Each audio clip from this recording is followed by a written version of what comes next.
You could hear the tension in every American living room that October night in 1957. Families gathered around their radios, listening anxiously to a strange sound piercing through the static. Beep, beep, beep, coming from somewhere above.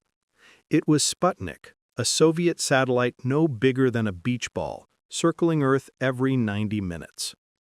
Mothers looked at their children with worry in their eyes. Fathers stared at the ceiling as if they could see through it.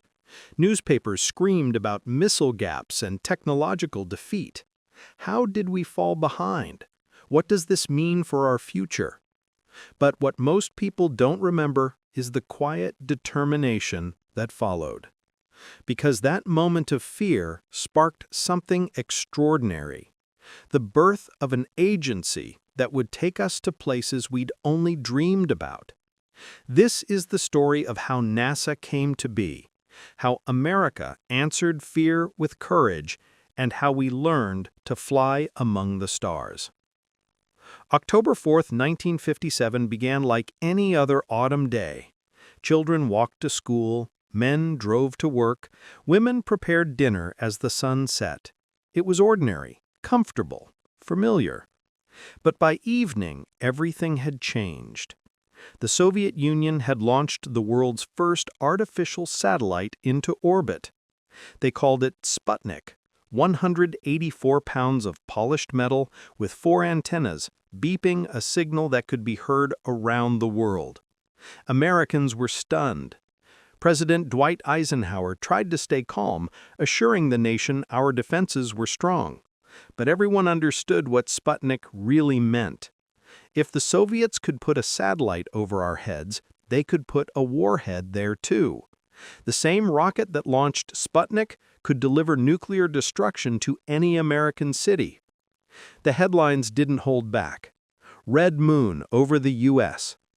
One senator's aide wrote, "The simple fact is that we can no longer consider the Russians to be behind us in technology."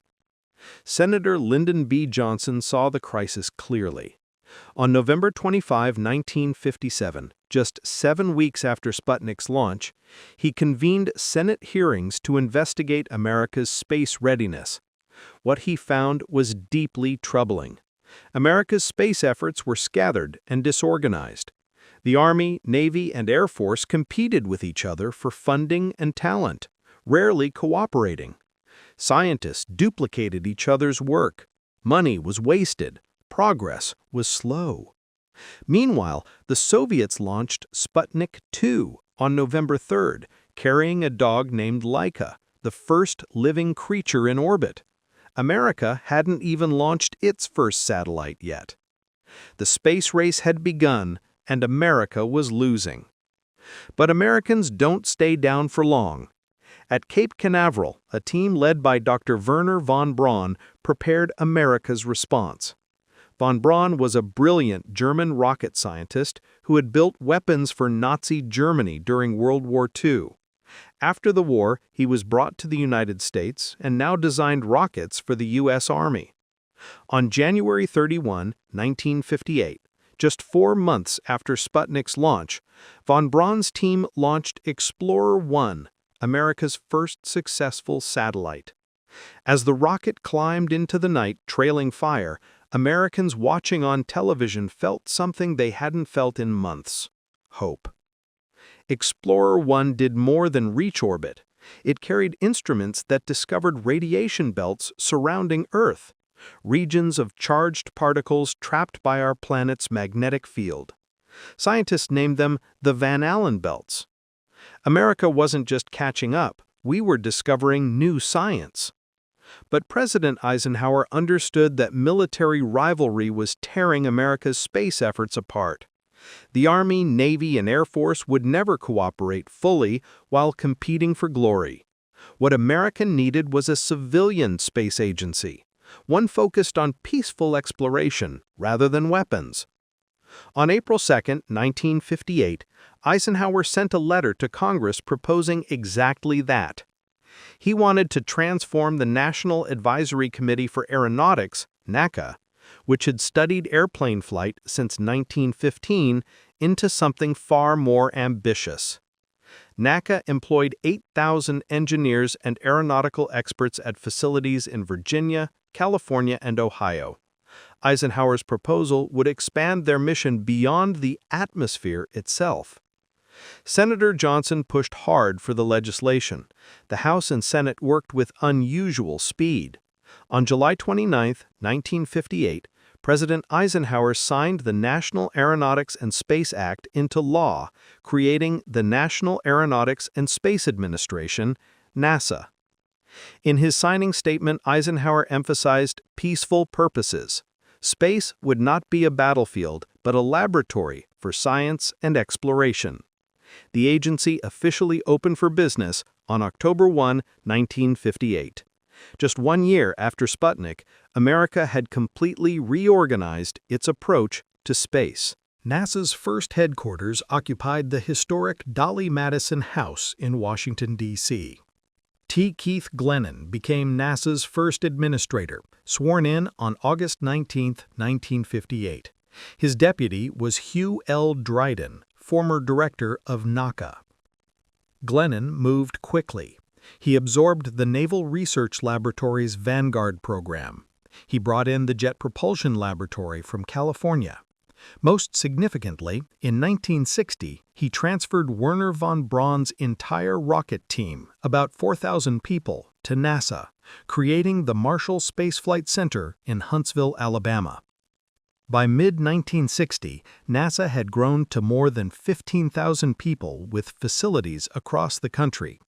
And it had a mission, Project Mercury, put an American into space and bring him home alive. Nobody knew if it was possible. Could a human survive in a vacuum? Could the body withstand the crushing acceleration of launch? Would an astronaut be able to function in weightlessness? On April 9, 1959, NASA introduced 7 military test pilots to America: Scott Carpenter, Gordon Cooper, John Glenn, Gus Grissom, Wally Schirra, Alan Shepard, and Deke Slayton. The Mercury 7. They became instant heroes. The training was brutal. They were spun in centrifuges until they blacked out. They practiced in simulators until every procedure was burned into muscle memory. Meanwhile, NASA's engineers built the Mercury capsule, a tiny spacecraft barely large enough for one man. But the Soviets struck first again.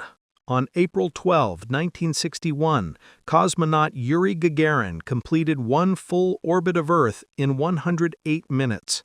He became the first human being to travel into space. The news devastated Americans. Once again, we were second. But Alan Shepard wasn't about to let that be the final word. On May 5, 1961, just 3 weeks after Gagarin's flight, Shepard climbed into Freedom 7 atop a Redstone rocket. At 9:34 a.m., the engine ignited. "Liftoff," Shepard reported calmly. "The clock is running." His flight lasted just 15 minutes, reaching 116 miles altitude. He didn't orbit Earth, the rocket wasn't powerful enough, but he proved an American could fly in space and remain in control.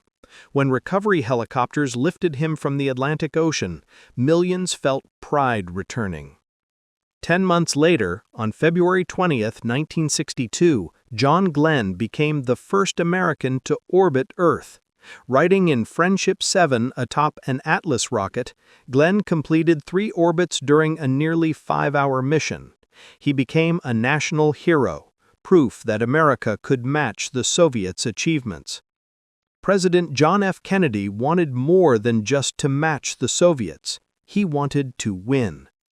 On May 25, 1961, Kennedy stood before Congress and spoke words that would echo through history. "I believe that this nation should commit itself to achieving the goal before this decade is out of landing a man on the moon and returning him safely to the Earth." The chamber erupted in applause. America had just completed a 15-minute suborbital flight, and the president was declaring we would land on the moon, 250,000 miles away, within 9 years. Many thought it was impossible. The technology didn't exist. Nobody knew how to navigate in deep space, land on another world, and return home. But Kennedy understood this wasn't just about rockets. It was about proving democracy could achieve the impossible.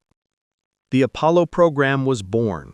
NASA's budget exploded from $500 million in 1960 to over $5 billion by 1965, roughly 4.4% of the entire federal budget. At its peak, over 400,000 people worked on Apollo. They built new facilities. The Marshall Space Flight Center designed the Saturn V rocket, standing 363 feet tall, weighing 6.2 million pounds and producing 7.5 million pounds of thrust. The Manned Spacecraft Center in Houston became Mission Control. The Kennedy Space Center in Florida expanded massively with launch pads capable of handling the enormous Saturn V. But before Apollo could reach the moon, NASA needed to learn how to operate in space. The Gemini program from 1965 to 1966 bridged the gap. Gemini spacecraft carried 2 astronauts and tested rendezvous, docking, and spacewalking, all essential for Apollo. Then came tragedy. On January 27, 1967, astronauts Gus Grissom, Ed White, and Roger Chaffee died in a fire during a ground test of the Apollo capsule. The cabin was pressurized with pure oxygen, and a spark ignited somewhere in the wiring. Fire raced through the cabin with terrifying intensity. All 3 men died from smoke inhalation and burns. The nation mourned. NASA halted all flights and redesigned the spacecraft. They replaced flammable materials with fireproof alternatives. They redesigned the hatch to open quickly. They rewired everything. The Apollo 1 fire would be the last time NASA lost astronauts during Apollo. By December 1968, Apollo was ready. Apollo 8 flew to the moon on December 21st. Astronauts Frank Borman, Levin Level, and William Anders became the first humans to orbit another world. On Christmas Eve, they held a live television broadcast. 1 in 4 people on Earth, roughly 1 billion people, watched. The astronauts pointed their camera at Earth, showing our blue planet rising above the moon horizon. They read from Genesis, "In the beginning, God created the heaven and the earth." The year 1968 had been a terrible year for America.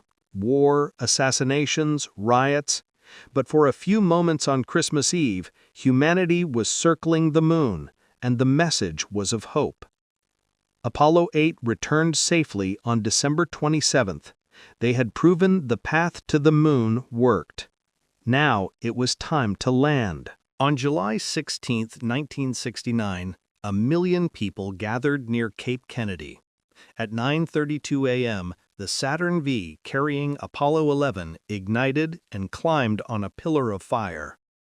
Inside the command module Columbia, astronauts Neil Armstrong, Buzz Aldrin, and Michael Collins rode the controlled explosion toward the moon. Armstrong was a quiet former test pilot. Aldrin was a brilliant engineer with a doctorate from MIT. Collins would orbit the moon alone while his crewmates descended to the surface. For 3 days they flew to the moon. On July 20th, Armstrong and Aldrin boarded the lunar module Eagle and began descent. Everything went smoothly until the final minutes. Eagle's computer was guiding them toward a crater filled with boulders. Armstrong took manual control. With fuel running low and alarms sounding, he flew past the boulder field, searching for flat ground. 60 seconds, Mission Control warned. Only 60 seconds of fuel remaining. Armstrong stayed calm, eyes scanning the surface. 30 seconds. Finally, he found a spot and descended gently. "Contact light," Aldrin announced. Armstrong spoke the words Mission Control desperately needed. "Houston, Tranquility Base here. The Eagle has landed." 6 hours later, Armstrong opened the hatch and backed down the ladder.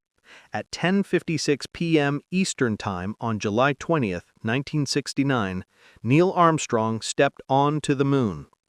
That's one small step for man, one giant leap for mankind. 19 minutes later, Buzz Aldrin joined him. "Magnificent desolation," Aldrin said. Together, they planted an American flag, collected moon rocks, and set up experiments. Above them, Michael Collins orbited alone in Columbia, the only person in the universe not within sight of either Earth or another human being. 21 hours after landing, Eagle lifted off and rendezvoused with Columbia. On July 24, they splashed down in the Pacific. America had won the space race. 5 more Apollo missions landed on the moon between 1969 and 1972. Astronauts explored diverse regions and collected 842 pounds of moon rocks. But one Apollo mission never made it to the surface. On April 13, 1970, 2 days into the mission, Apollo 13 Commander Jim Lovell heard a bang. "Houston, we've had a problem," he reported. An oxygen tank had exploded. Within hours, Mission Control realized Apollo 13 couldn't land on the moon.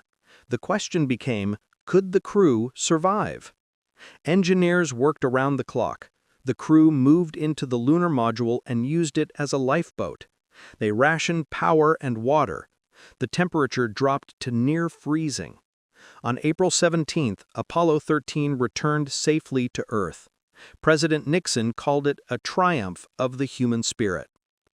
After Apollo, NASA's budget was slashed as the nation's priorities shifted. Apollo 18, 19, and 20 were canceled. By the mid-1970s, NASA's budget had dropped to less than 1% of the federal budget. But NASA kept exploring. In 1973, Skylab became America's first space station, with 3 crews proving humans could thrive in space for months.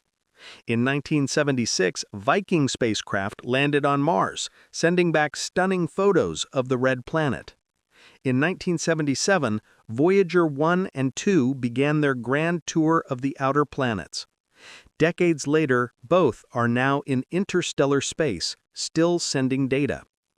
On April 12, 1981, the Space Shuttle Columbia launched with astronauts John Young and Robert Crippen.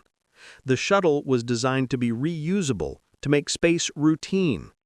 Over 30 years, the shuttle program flew 135 missions, deployed the Hubble Space Telescope, and helped build the International Space Station. But tragedy struck twice. On January 28, 1986, Space Shuttle Challenger broke apart 73 seconds after launch, killing all 7 astronauts, including teacher Krista McAuliffe. On February 1, 2003, Columbia disintegrated during re-entry over Texas, killing 7 more. Both disasters forced NASA to confront organizational failures and improve safety. NASA's story continues. The Hubble Space Telescope has captured stunning images of the universe. The International Space Station has been continuously occupied since 2000, with astronauts from multiple nations working together. Robotic missions have explored the solar system. The Curiosity and Perseverance rovers search for evidence of ancient life on Mars. Perseverance even carries a small helicopter that has made dozens of flights in Mars' thin atmosphere. NASA has partnered with private companies like SpaceX to transport astronauts to the space station, dramatically reducing costs. On Christmas Day 2021, NASA launched the James Webb Space Telescope, which peers deeper into space than ever before, showing us the first galaxies formed after the Big Bang. The Artemis program aims to return humans to the moon and establish a permanent presence. This time, the moon is the proving ground for eventually sending humans to Mars. From a beeping satellite that terrified a nation to footprints on the moon, From brave test pilots in tiny capsules to rovers exploring Mars. From crisis to triumph, from fear to wonder. NASA's story is America's story. Behind every mission were people, astronauts who gave their lives, mathematicians like Katherine Johnson, whose calculations guided Apollo, engineers who solved impossible problems. When NASA opened on October 1, 1958, America was trying to catch up. Within 11 years, we'd landed on the moon. Within 50 years, we'd sent machines to every planet and beyond. The journey began with fear, a beeping satellite that terrified a nation. But it became a testament to human courage and the power of choosing to do something not because it is easy, but because it is hard. And every time you look up at the night sky and know we've been there, that we've walked on that moon, explored those planets, and peered into the origins of the universe, you're looking at NASA's legacy. That's why even now, 67 years later, we still believe in reaching for the stars. Because NASA showed us it's possible. Because ordinary people proved that if we commit fully and work together, humanity can achieve the impossible.